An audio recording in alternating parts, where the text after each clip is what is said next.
All right, let's head over to the Zoom line here. I'm going to have to get this Zoom line sponsored. I'm so used to in radio saying, all right, welcome back to the car dealership of the week. Sponsorship of the studio is always a car dealership. How you doing, Joe Sinnott?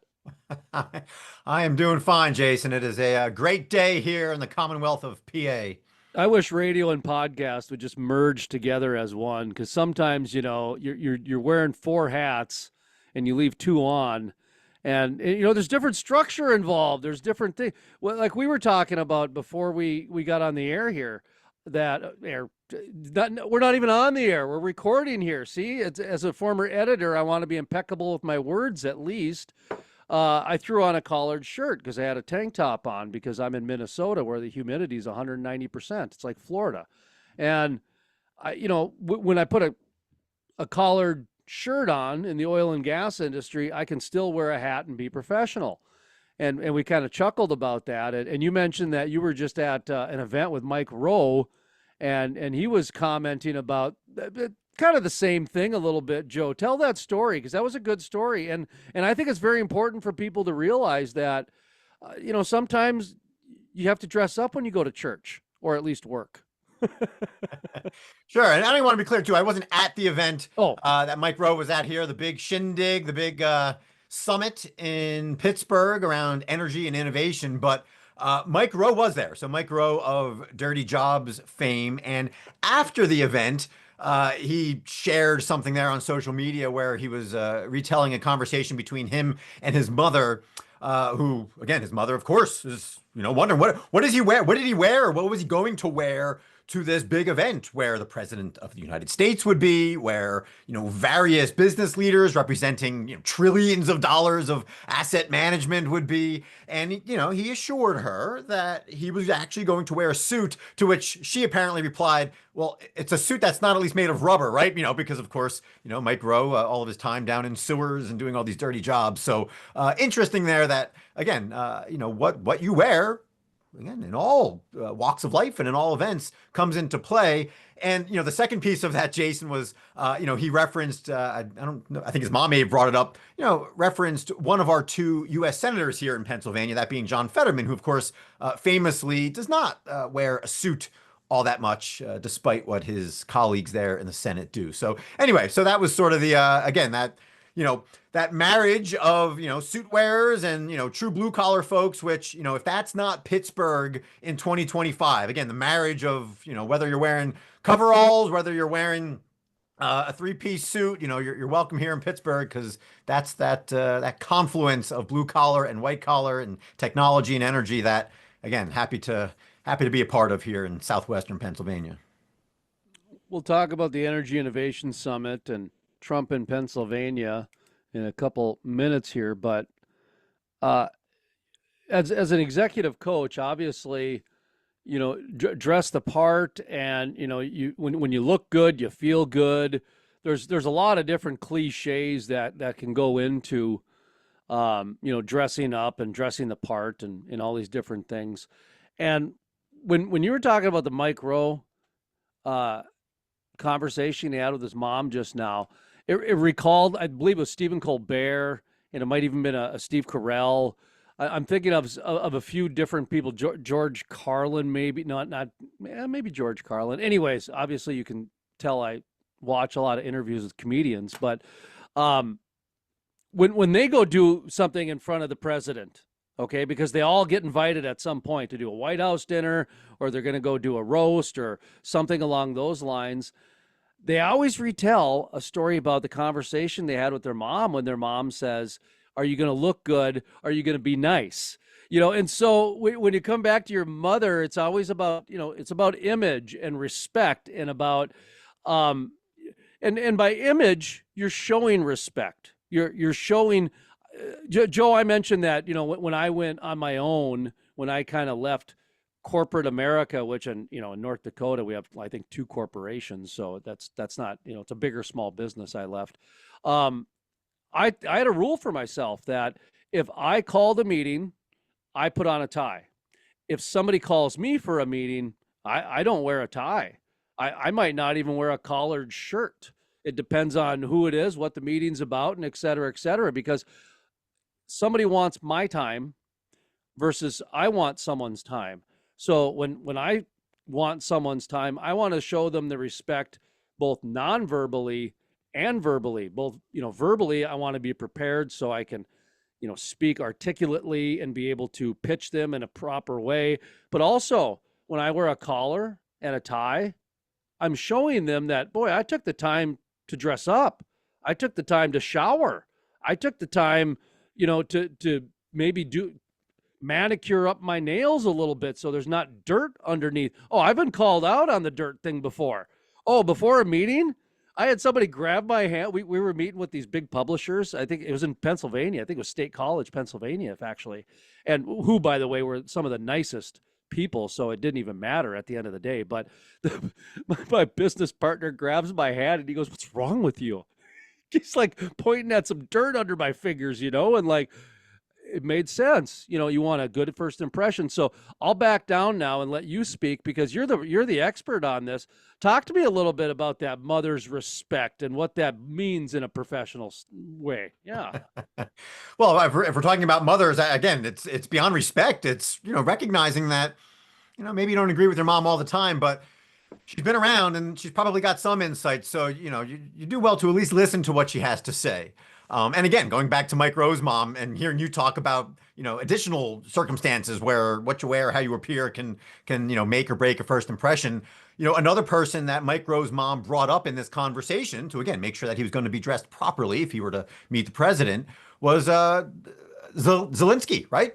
President of Ukraine. And again, how much time and energy was spent talking about the fact that he did not wear a suit to the White House a couple months ago. And again, regardless of whether you agree or disagree, like, we're not here to talk fashion, Jason, but what did it do? Well, it detracted from the mission that Zelensky had in showing up to the White House. So again, we can talk fashion all you want, but at the end of the day, Zelensky did not, have that go as he had hoped it would go, in part because of what he chose to wear. And, you bring that back to the business world, and it's not just a matter of respect, as you're talking about. Obviously, that's key. But it's a question of, hey, is what you're choosing to wear diminishing the odds of you having success in whatever form you're at? So whether you're the CEO and you're going to talk to frontline leaders and you made the perhaps mistake of, wearing some fancy suit and fancy shoes that you're worried about getting dirty, or, conversely, like you're talking about, whether you show up to a business meeting and you didn't take the time to at least scrub your nails a little bit or shave or whatever the case might be, at the end of the day, you're doing yourself a disservice from, nothing else, a selfish standpoint, Jason, because you've reduced the odds, you've reduced the focus, you've reduced, again, the chances of you actually accomplishing what you wanted to accomplish. So, again, that's how I view it is, hey, why not boost your odds of success in whatever environment you're in? And some of that starts with how you appear. Yep. Mother's advice. And, for me, I was raised a little bit too Catholic, I think, to accept Joe Fetterman's style of dressing, his dress style for a position that he has. But I guess I was raised too Catholic, so I read the book too much to judge him. So there's my Libra moment today. That well, in fairness, Jason, sorry to interrupt, ahead. but probably about 10 years ago now, during an episode of Pittsburgh Dad. So there's a weekly YouTube show. It's only a couple minutes long called Pittsburgh Dad. Sizable following here. But I remember there was one episode in particular where Pittsburgh Dad is yelling to his kids, say, "Hey, it's ready for church. It's time for church. Time to get ready for church. Put on your collared shirt or your Steelers jersey." It's basically like, and it's true, right? You go to mass here in Pittsburgh and it's, again, you'll have people dressed up, wearing, more your typical Sunday best, but it seems equally acceptable, on a Sunday, especially during football season, to also wear your Steelers jersey. So anyway, remember that particular scene there from many years ago. But again, I think it encapsulates that marriage of, again, blue collar, white collar, sort of Pittsburgh culture, if you will. Well, it's like I say, it's good not to judge, but at the same time, it's hard not to in today's day and age. But Trump was in Pennsylvania a couple days before the anniversary, or a couple days after the anniversary of the date of the assassination attempt. Talk to me a little bit about what's going on, Joe. Yeah, well, in terms of dates, yeah, he was here on the 15th of July, which or 15th or 16th. Anyway, 2 days after, as you said, the anniversary of the assassination attempt up in Butler.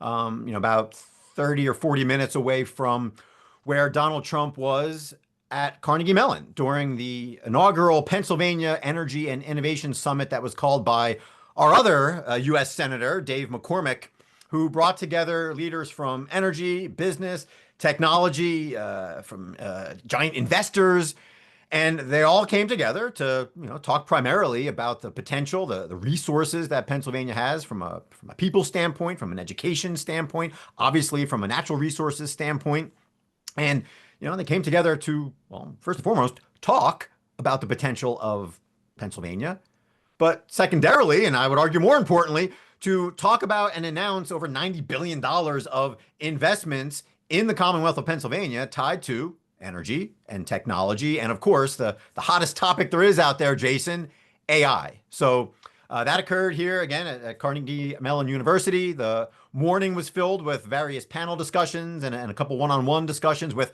again, some of these titans of industry, if you will.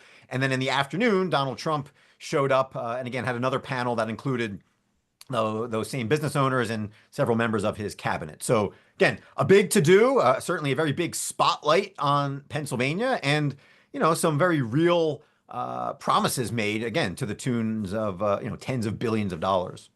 And this was the Energy Innovation Summit. Was that right?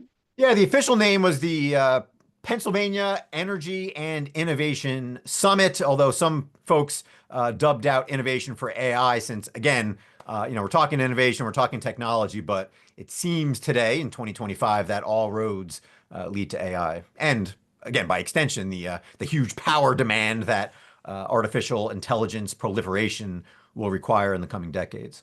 I was raised a little too Catholic to not finish the sentence with, and all roads will end with AI as well, Joe. If they begin with AI, they're going to end with AI.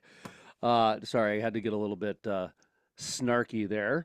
Um, so AI, that is a big deal. And that would make sense that it would be in your neck of the woods because of the natural gas and the amount of gas that's going to be needed to power AI. They're finding out now that they forgot to carry the one, so they need like 10 times as much energy that they were originally going to think. And so they're firing up some nuclear plants. And so it's very interesting to see what's going to happen because, oil and gas companies, they've been an energy company for over a decade, and a lot of them are just realizing it now. And I've often joked that I think in my lifetime, I'm still going to see Exxon, Chipotle, Verizon as one company because there's going to be so much diversification happening once they figure out, we've taken over the energy industry. Now we got to keep our shareholders happy. Well, let's go after Chipotle. Okay, that makes sense because ag is now like the compliance department for energy. Like it's well, renewables became the compliance department for a lot of energy companies too. And that's happening with agriculture in my neck of the woods because of ethanol and carbon sequestration. And so, when you're kind of doing that a little bit, that's why I'm saying that I do see, in 20, 30 years where you could have a Verizon, Chipotle, Exxon. But let's talk about now AI, and AI will run it all too. But AI is taking a lot of energy. It's laying off people. It's producing new opportunity. So the world is changing. Cats and dogs are reigning together and dancing together. So what's going on? What did you take away from the people you talked to? What you absorbed? What they're saying at the coffee shops? Because my understanding is that the town got taken over by energy professionals.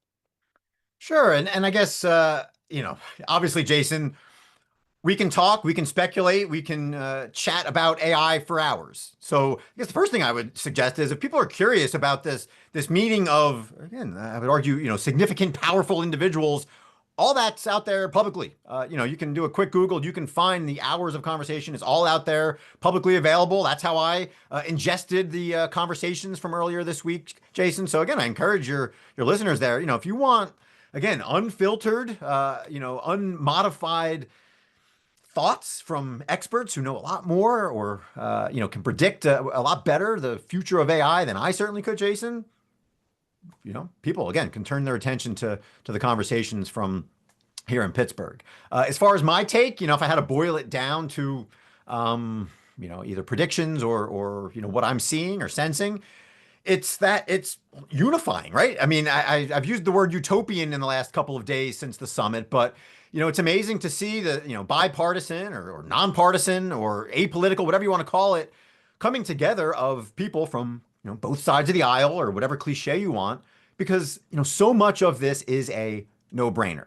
Now, obviously, there are plenty of people who will be negative Nancy's about all of this stuff. And there were plenty of protesters, certainly in Pittsburgh. And there were plenty of groups there that signed open letters to our governor, Josh Shapiro, and telling him not to go to this summit because all it's going to do is fuel, the continued destruction of Mother Earth because of all the energy needs.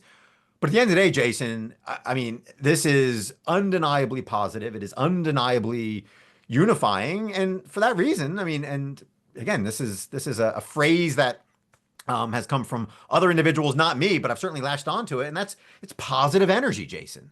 I mean, you can feel the positive energy because you don't have to sift through politics necessarily to get to the heart of the matter, which is jobs, national security, stronger economy, and all of the things that can come from AI. So I'll pause there. Obviously, we can go a billion different directions here in terms of the potential implications of AI, but I think the overwhelming thing that I see, again, is that sort of the unifying potential of this opportunity that's in front of us.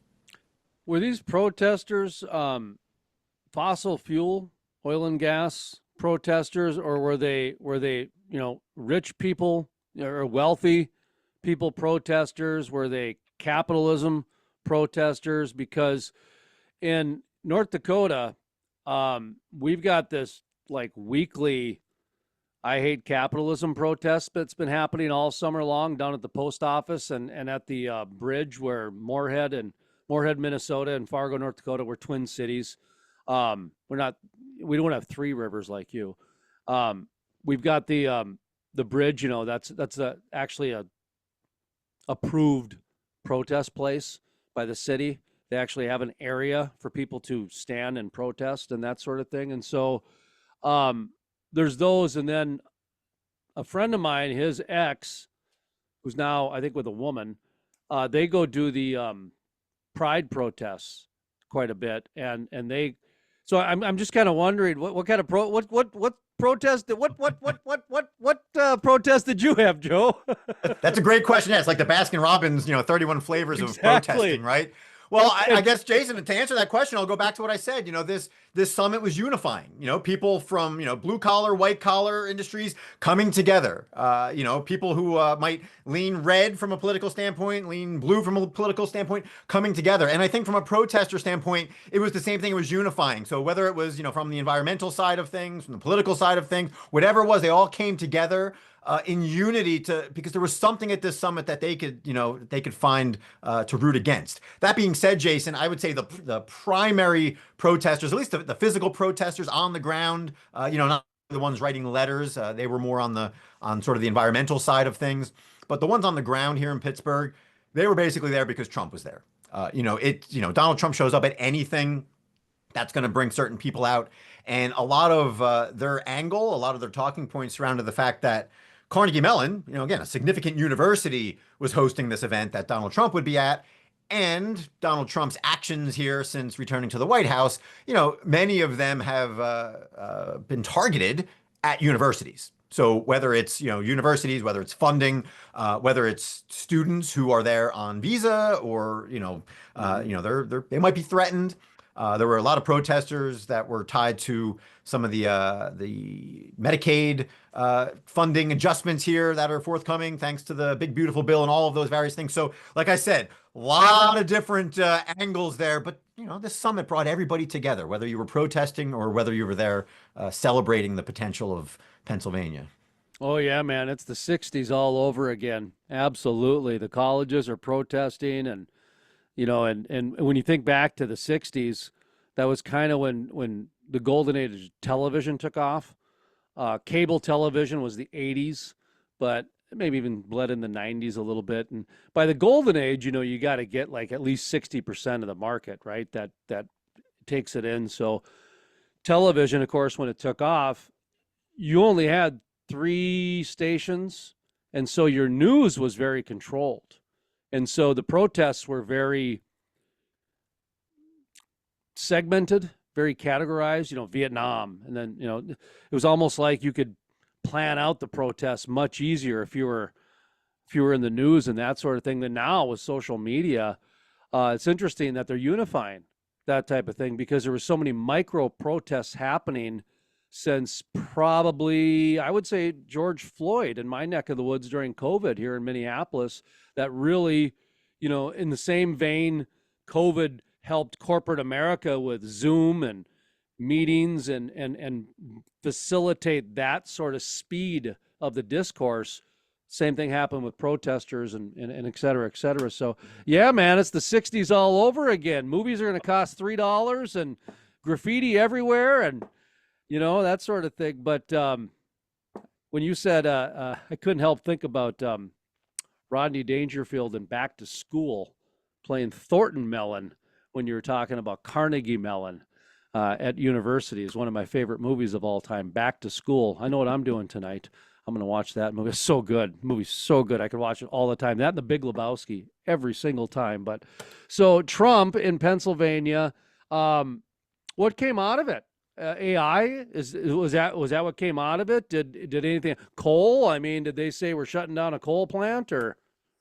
No, I think I guess two things came out of it. The first is, as I mentioned before, Jason, the $92 billion, I think it's up to, of announced investments in Pennsylvania. So, in terms of the most tangible takeaways, it's those big dollar signs, which, regardless of how you slice and dice it, that's a big number. And, that's going to have some sort of positive implications, regardless of how much they all come to fruition as people think. So that's the first piece, the dollar piece. The second piece, Jason, in terms of, the question of, all right, well, it's an energy and innovation summit. Is it just natural gas? Is it, as you said, coal? And again, unifying. All the above, right? All the above used to, was a tagline for so long, but those investments, those billions of dollars investments weren't limited to natural gas investments. A lot of them were. A lot of them did tie to, natural gas fired power plants. But there was also announcements about billions of dollars to restart hydro facilities. Already in this part of the world, there was talk of restarting nuclear facilities. Westinghouse, which is based in the Pittsburgh area, who again, I think is something like, the only, domestic provider of a good chunk of nuclear technology, to go into new nuclear power plants. Well, they were represented there. So nuclear, coal, hydro, natural gas, of course, all represented there, all tied to that $92 billion of investments.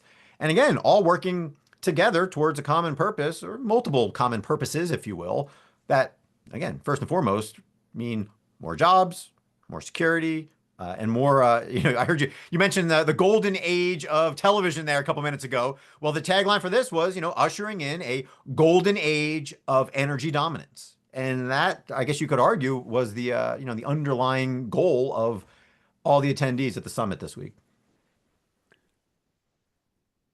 Westinghouse, nuclear. Who does hydro? I don't know if there's any giant players, or if there are, I'm not privy to them. So, and by the way, my question is more of, when you say hydro, you mean water, right? You don't mean hydrogen? You mean correct? Yes, good question here in this day and age. But yes, hydroelectric in a state that is blessed with quite a bit of water. And I forget that, obviously with Niagara Falls up there powering a lot, people forget that not only is hydro clean, but it's typically one of the better sources of energy. And it's so funny that we haven't invested more into that. So when you bring it up, I'm glad to hear that that's starting to come around. Some of the advancements they've made in hydro with like vortex deals is incredible, absolutely incredible, because it preserves the wildlife and water just keeps flowing. It just flows. So anyway, all right, man. Let's see, what else do I got on here? I got on my notes here that the Marcellus Shale Coalition. I've got in my notes about that as well. That I know they got a couple events happening, and you're not an official spokesperson for them, but you're extremely active, and you get asked to moderate things from time to time for groups around the Pittsburgh, Pennsylvania area. So, what's going on with that Marcellus Shale Coalition group? Well, biggest thing that they put on each year, Jason, is the Marcellus Shale Coalition Shale Insight Conference up in Erie, Pennsylvania. So about 2 hours north of Pittsburgh, where again, the spotlight was shining this week. They have a conference that draws, I think, on the order of 800 participants. Always a handful of protesters too, as well up there. But similar to the Energy and Innovation Summit that brought some pretty big names together. That conference too brings some pretty big names together, but with a particular focus on Pennsylvania's natural gas resources. The Marcellus Shale Coalition itself, its member companies, including my company, Winning Partners, are responsible. Maybe not my company directly, but member companies of the Marcellus Shale Coalition are responsible for most of the molecules, like the vast majority, 95% of the molecules that are produced and that flow through pipelines here in Pennsylvania. So, again, significant organization here that brings a lot of great insights together, but just like this week's summit, it wasn't just a bunch of talking. Yes, it's a bunch of talking. What I find to be great about Shale Insight is sort of those extra conversations, those breakout conversations, the breakout sessions and workshops. So I'll be there as a participant, as again, a member of the Marcellus Shale Coalition, as I have been for the last several of years. And certainly, I can't imagine that there's going to be less interest in Shale Insight this year, given what occurred here in Pittsburgh this week with the big Pennsylvania Energy and Innovation Summit put on by Senator Dave McCormick. So for anybody that's interested in learning more, again, I encourage you to go ahead and Google Shale Insight or head over to the Marcellus Shale Coalition website and check out the agenda, check out the information. And if you're looking for a great place to be in mid-September, Erie, Pennsylvania, right there on the Bayfront is a pretty good place to be in mid-September. So. And it's the Energy Insights. Is that what it's called? Shale Insight is the name of the event. Shale Insights. Mm-hmm. Shale Insights in mid-September. And Erie, that's a nice town. Blue-collar town, from my memory. And is that where the hydro is? No, at least some of the hydro that was talked about this week is not in. I think a lot of that was maybe more Northeast PA in different places. So. Okay. Don't know what they have up in that neck of the woods when it comes to hydro. I assume that Lake Erie is close to Erie. It's got to be close to each other, right? That is a good assumption, and you are correct. Yes.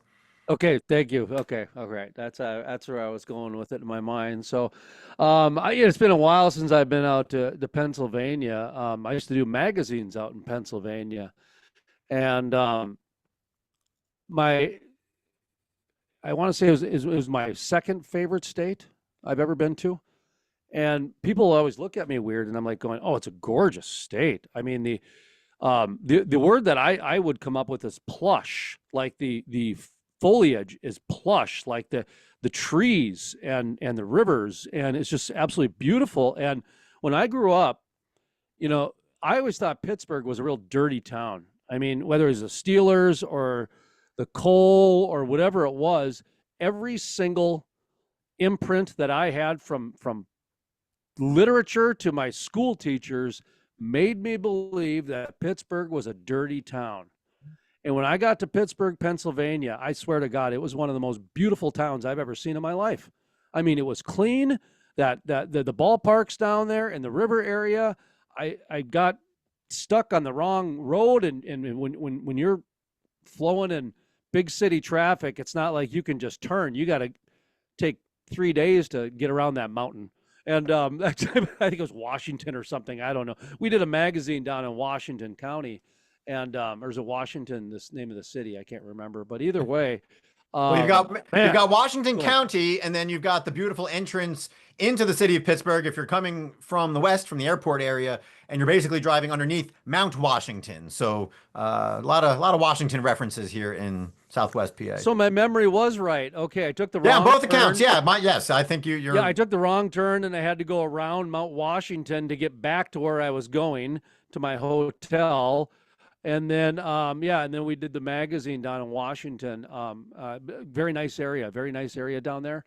Um, yeah. So anyway, if anybody's looking at that, and just so you know, Bobby Knight, that's where he goes trout fishing, is in Pennsylvania, because apparently the limestone creates some sort of foliage or some sort of a plant that the trout absolutely loves, makes them nice and big and fat, that basketball coaches love. So, um, I honestly, when you figure somebody who's got a lot of money and a lot of access and a lot of, sports access to that type of environment, and he picks, the Pennsylvania mountains as a place to go, you should perk up and listen.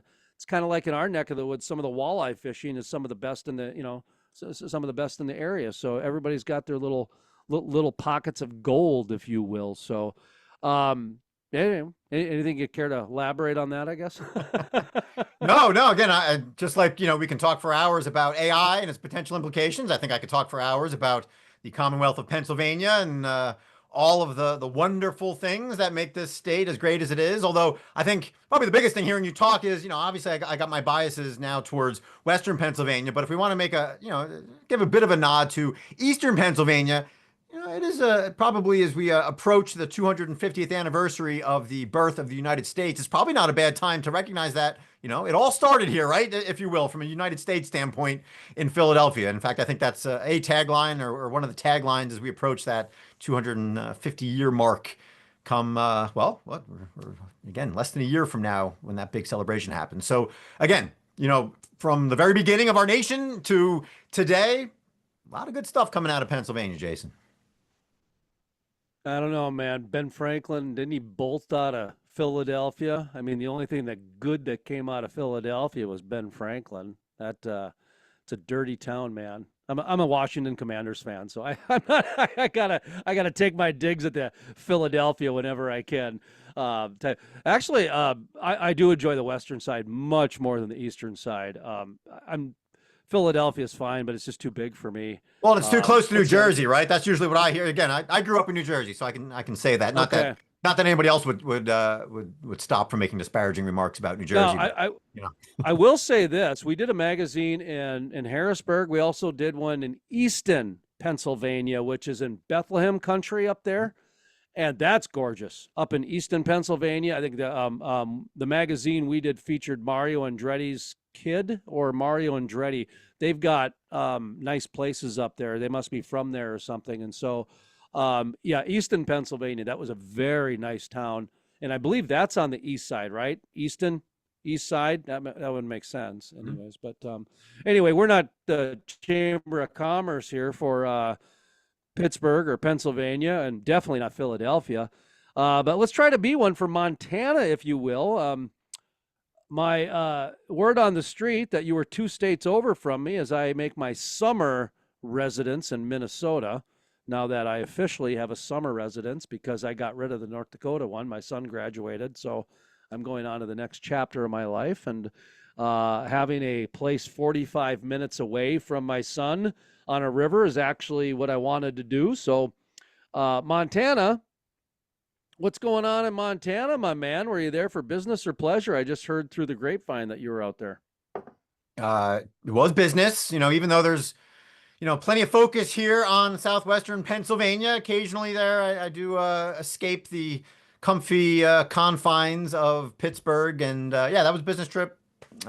Pretty typical business trip. Worked with, one of my clients there, helped facilitate a 2-day offsite for leadership team. So, again, even though there's a lot of stuff that you can do remotely with folks, nothing replaces being there in person. And again, much like the summit that occurred here in Pittsburgh, there can be a lot of fruit born from bringing key stakeholders, key leaders together in a room. Now, it's not a guarantee, which again is why I was out there helping to facilitate, because again, it doesn't just happen organically necessarily when you bring people like, again, leaders together. But in essence, it was helping to, make that offsite the best offsite possible in terms of results, right? Actions. Just like, when you're asking about the summit here in Pittsburgh, what came out of it? Well, it's the same thing for these offsite meetings that companies have all the time. Well, what comes out of it? is whatever momentum that was gained actually going to be sustained? And from a leadership coaching standpoint, that's my job, right, Jason? To make sure that the investments that they're making, on their own, let alone investments in leadership coaching and leadership development, make sure that those investments of time, energy, and money are sustained. So they don't just get together, they don't just have a nice conversation or series of conversations, or maybe ingest some, presentations, if you will, but that they can effectively translate it into action and be able to showcase and demonstrate those results to all of their stakeholders. So, again, very high level conversation. Obviously, not getting into the details of what I did there, but it's a pretty typical road trip for me, Jason, when necessary. We've got some affiliates in Baker. Let's see where else. Glendive and Sydney. And there was one more as well, 4 or 5 on the eastern side of Montana, where the Bakken shale play is. Sydney, Montana would be up in the kind of the hot spot, if you will. It's about 70 miles from Williston. And Williston would be the heart. Watford City and Williston would be the heart of the Bakken. And then as you get a little bit more west, you drive for 9 hours to get to the next town. You get more to the Billings area, and that's a big hub for all energy, coal, gold, oil, gas, hydrogen, geothermal, you name it, because it's right in the center. And then as you get a little more west, you get to, you start getting to the national parks a little bit more. So it becomes a little more pocket specific up in the glacier areas where you start finding more of those Glacier National Park area, Flathead Lake, and that sort of thing. Just to satisfy more international, actually, more than anything. And what's interesting about like Fargo, they call that the gateway to the West because, man, you got to go to like Bismarck, Billings, Idaho, state of Washington. Seattle. That's it. That's like your whole drive, man. When you get through there. So it's important to get out to these different areas. So glad that you made it out there. And was there some positivity out in Montana on things happening? Because they just had some pretty good luck in the White House with some movement to get them going. They're kind of in the middle politically. They got a lot of left and a lot of right. So anyway, so not to get into too much details, but was there a lot of positivity out of there? I don't know if I could speak to the figurative temperature of positivity, negativity out there, Jason, but I could speak to the literal temperature because it was, I think, 100 degrees on 2 of the days that I was out there. Oh. So it was a bit warm, but a good time, great state, and happy to be back here in Pittsburgh, though, especially in conjunction with all of the figurative energy that came out of that summit there that occurred at Carnegie Mellon. Carnegie Mellon. All right. Then we got the Steelers opening up camp. I got that in my notes because I think the San Diego Chargers opened up yesterday. I saw in my news headlines. So I know things are moving and things are happening. Let's do a plug here for your latest podcast, as well as how people can get in touch with you and do some business with you if they want to have some coaching done and get them over that hump that they have going.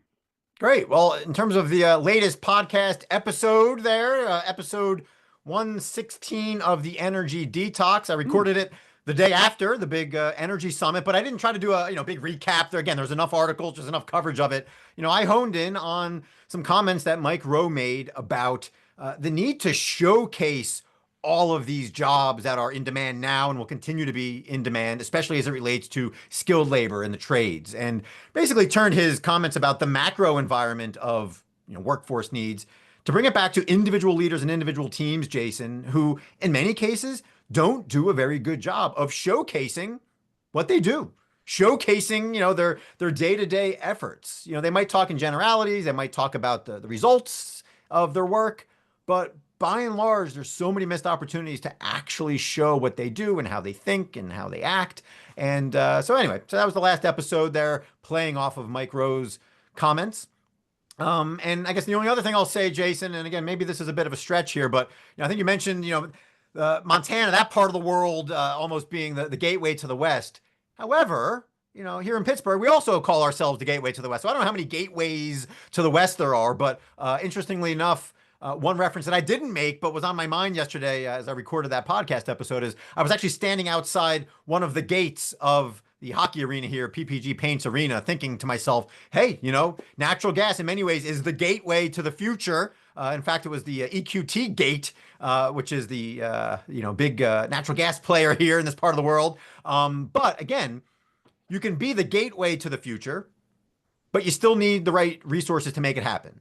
That being people, right? You need the workforce. You can have the door wide open. You can have natural gas that is plentiful and available.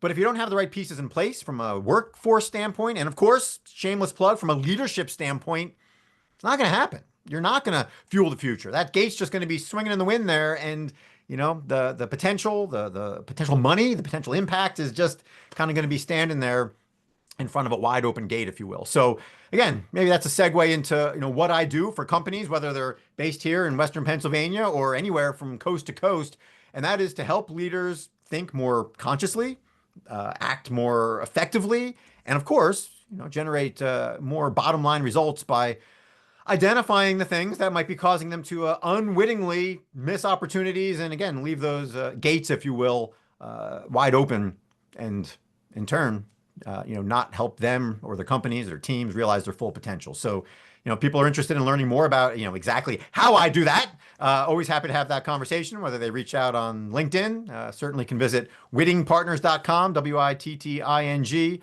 or, give me a phone call there, 412-444-5563. I always enjoy a nice old fashioned phone call and conversation to, again, talk about some of the, in many cases, pretty straightforward, simple, but also proven ways to help leaders be more conscious, more effective, and again, help them and their companies leverage the resources at their disposal.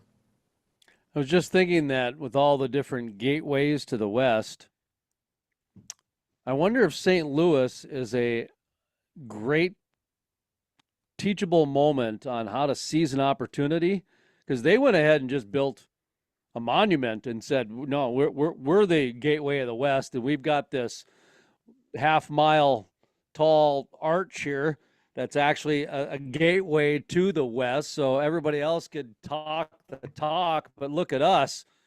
We did economic development out of our deal here. I mean, and it's a tourism thing now too. So I just kind of was thinking about it. Hey, folks, that's how you seize an opportunity, just like that.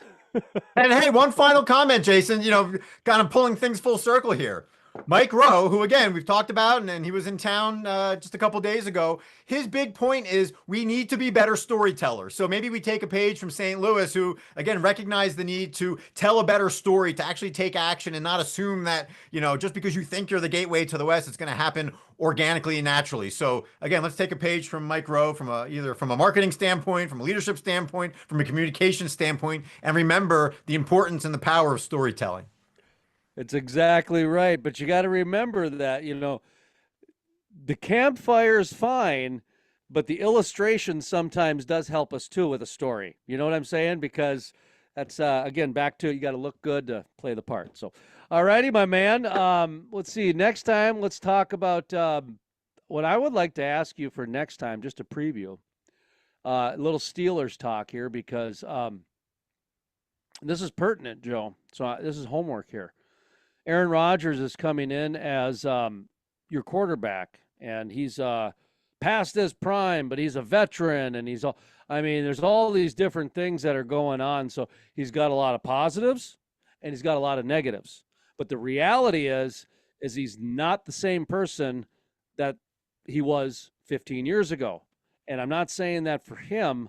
I'm saying that for the rest of the world around him, that in today's day and age, sometimes we bring in somebody like a Jason Spiess who has 30-year media experience, and all of a sudden I'm looking at a piece of software and saying, well, what's this?